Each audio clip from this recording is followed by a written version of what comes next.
Hello, family, and welcome to another episode of Role Model Makers Experts Cafe. I am your host, Dr. L, the Parent Whisperer, and today with me, I have an amazing lady. Her name is Miss Amy Saloner. Did I say that correctly, Amy? You did. Awesome, very cool. Now, Amy has been in our community for a while, and I love her message and how she shows up in the world. And I thought that you guys should kind of pay attention and listen up. Amy, thank you so much for being here and taking time out of your busy schedule. Can you tell us and our audience members a little bit more about what you do and how you got involved doing what you do? And we'll go from there. For sure. Yeah. So, I am a licensed clinical social worker and also a functional nutritional therapy practitioner. And I know that's a mouthful, but really, what I started my career as a therapist in community mental health, and I worked a lot with teens and families. And I went on to work with parents in the regional center community, which means a lot of parents with those with developmental disabilities or developmental challenges. And and then I got pregnant and I decided I wanted to spend time with my child. And I ended up shifting a little bit after my own experience of giving birth. And I worked in the fertility, pregnancy, birth, and baby world for a little while, for about 5 years. And during that time, I actually had some health challenges. And I ended up stopping work and I went back to school to become a nutritional therapist because I found that a lot of what was working for me were more holistic options. So I began this weaving of this much more holistic perspective about humans and how we work. And then as my children started to grow and I was doing all kinds of other things and they were all moving into adolescence, I realized that I wanted to go back to where I was, but with this new perspective. So I come with this. I started 3 years ago. I started a private practice, a very integrative approach to raising teens that focuses on the body, the mind, relationships, and their purpose and direction in the world. And since then, this is what I've been doing. I love it. Amy, one of the things that I remember from my practice days was I would never start somebody on therapy if their basic foundational pieces weren't in place. And I would explain that to the parents. It's like before I would ask this little brain to do something it has never done before, I need to make sure that it has the right building blocks, like right energy and fuel source. It's no different for teenagers who are rewiring their brain as they're going through Exactly. adolescence. So I love everything that you're saying about this and such an important thing. Thank you for doing that. Thank you also for furthering it and didn't stop at the occupational therapy and continued with the nutrition stuff. It's really Yeah. cool to see your commitment to that. So tell me this, what are some of the challenges that you have seen when this is not being addressed on the developmental side, on the nutrition side, and performance ultimately? Exactly. So this is the interesting piece is when I was a therapist and working, in mental health with these kids, before I knew anything about nutrition, it just felt like you were working uphill in a lot of ways, especially with young people. And I couldn't understand that. And the more that these pieces were put into place, exactly what you're talking about, foundational things like, are they getting the right kinds of foods? Are they hydrating? Are they sleeping? Are they, do they have a sense of organization? And if they do have any sort of executive functioning challenges, then what supports are being put into place to really help them to function in that regard, because that impacts their self-esteem and their ability to function in the world.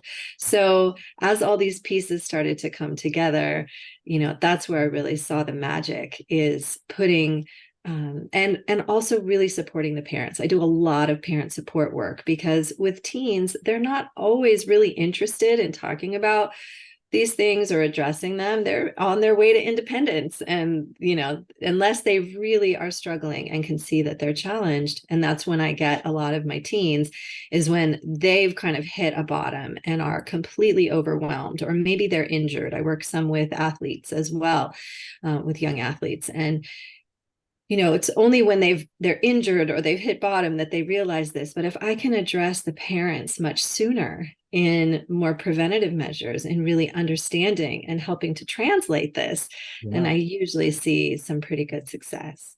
very cool. Is it difficult to get the teenagers to turn around and do things differently than they're used to? It can be, for sure. It can be. And again, this is where the magic comes in helping them to see or really finding what motivates them, like what's really important to them. And when they find something that's really important to them, that's why for my athletes, it's pretty easy because they want to perform better. So they're willing most of the time. But again, they're teenagers and they're also holding so many more things than teenagers used to hold. And so there's a lot to sift through. But really, the relationship is what's key.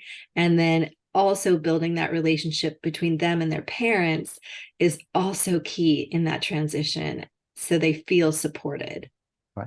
And I feel that this is so important, especially with teenagers that have siblings, because especially the younger siblings are kind of looking and seeing how this is going to all play out. And then Exactly. they get their cues as far as what they can expect and what to look for. For.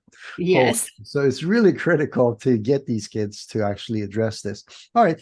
On the parent side, what are the parents' challenges? What are some of the things that they face? Yeah. So they face all of these new, as they're walking into parenting an adolescent, which is totally different than parenting a young child. They're having to change their perspective from, being the one telling what to do to starting to collaborate and starting to empower their teens to learn the things that they need to do and be independent. So the letting go is one of the hardest parts. The shifting gears and how they're communicating or connecting with their teens is another part. And then in many ways learning to model, because telling doesn't do as much as modeling. So that those parents taking on new habits and new things that then shift the whole dynamic of the whole family when the parents do. Well said. That role modeling is really, really important. The kids are Yeah. always watching what you do more than what you say, especially Exactly. so. No, very cool. All right.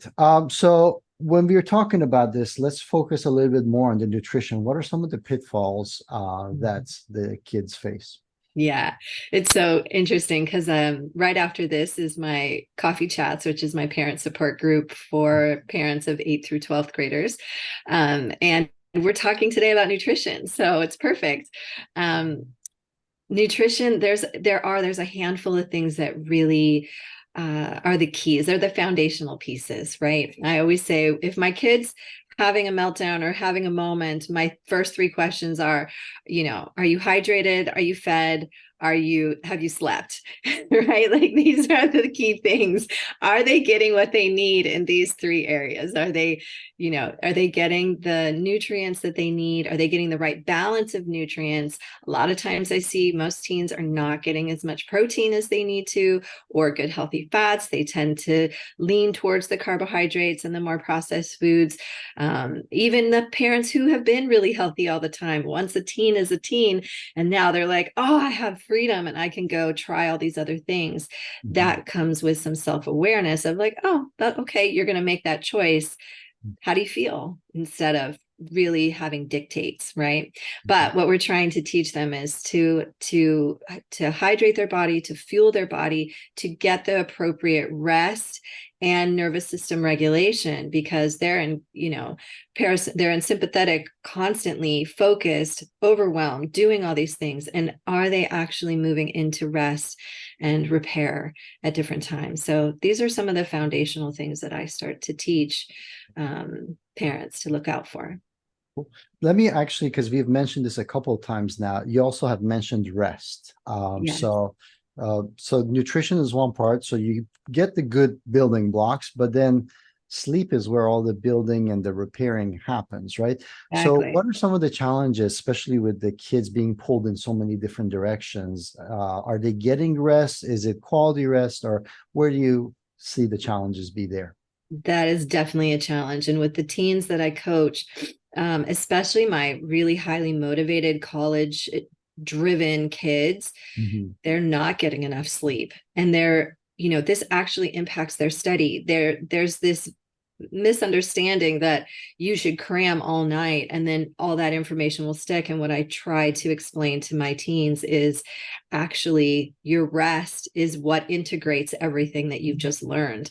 And you need your brain to rest, to be refreshed, to be able to focus on that test the next day.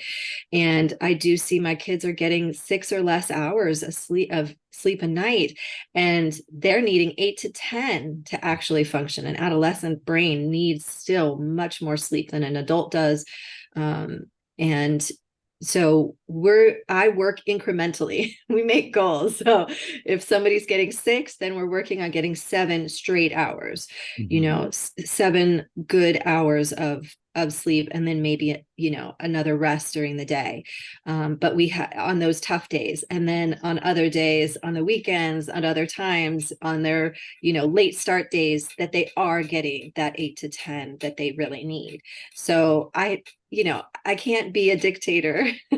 I have to work with them where they're at, because if they feel like they have to give up time in their studies, then they're going to really be frustrated to have to try to sleep, even though they're really tired. Um, Right. Actually, that brings me to the next point, because we mentioned that there is that sense of independence, right? But with independence comes responsibility and yeah, accountability, right? yes. So what would be a tip that you may have for the teenagers regarding being able to say no, or being able to hold themselves accountable to what they know is right? Because that in itself is a practice and a habit that Is needs to be established, right? Yes, I work with that all the time. And really what I start with my teens, in that vein, is what their values are, what's important to them.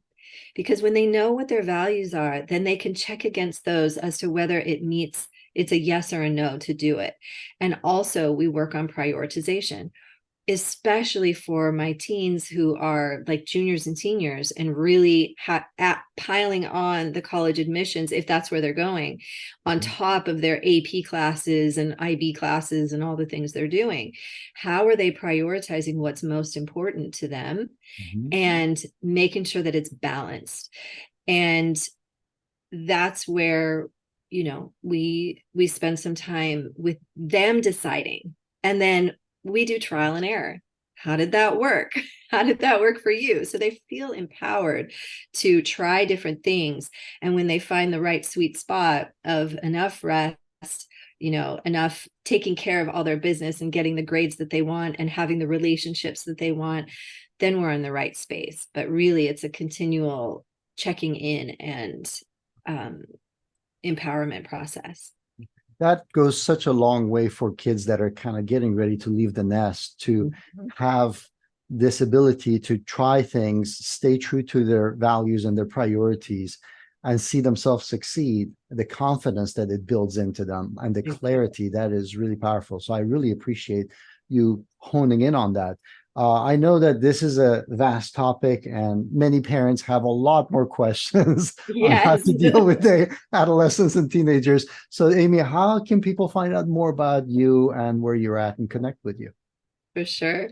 Probably the easiest way is if you're on Instagram. I like to post, and I share about the classes and things that I do. My handle there is at resilient family underscore resilient teen. And that's what I teach. I teach resilience, because we're going to face lots of challenges in this life. But until we can be resilient in our body, in our mind, in our relationships, and in the purpose that we hold, we may fall down and not be able to get back up. So building resilience is the key. So remember that, resilient family underscore resilient teen. Or you can find me at my website, and I have a thrival guide there that I give families some tips. That's at amysaloner.com. And I send out in my newsletter twice a month, about the things that I'm doing, as well as special tips just for the parents. Well, thank you. So, guys, Amy has provided me with lots of links and information, and more is probably going to come. So, I'm going to actually copy all of that and put in the description of this video. So, please make sure that you go below and hit the description button and click more and see all the stuff that Amy has provided for you guys. Please make sure that you connect. This is something that is really important, especially for those parents that are handling adolescents and teens. The kids are not interested in what you've got to say. They are still listening despite what they pretend, but they're trying to establish their own identity. And it is very important for you to be a resource for them, but at the same time, make sure that the experts that actually regularly handle this kind of step in and take over, and for them to feel that they are in charge of their lives instead of a parent telling them. But make sure you connect with them, and also role model the behavior, as we said, that it is okay not to have all the answers, that there are good people in this world genuinely interested in making the world a better place, and that it's okay to ask and reach out for help, so that the kids learn that as well. And if you haven't already done so, make sure that you hit subscribe and get notification of all the experts like Amy that come on this channel, sharing their expertise and tips as well as gifts for you guys. Amy, before we finish, any final words for our audience members? I think what you're doing here is amazing. One of the most important things for me is helping families to feel like they're connected and building community. And that's what I do, is I build community. So this is a lovely community where parents don't have to do it alone. So I think it's fantastic. I love that. Well said. Thank you so much. And until next time, cheers.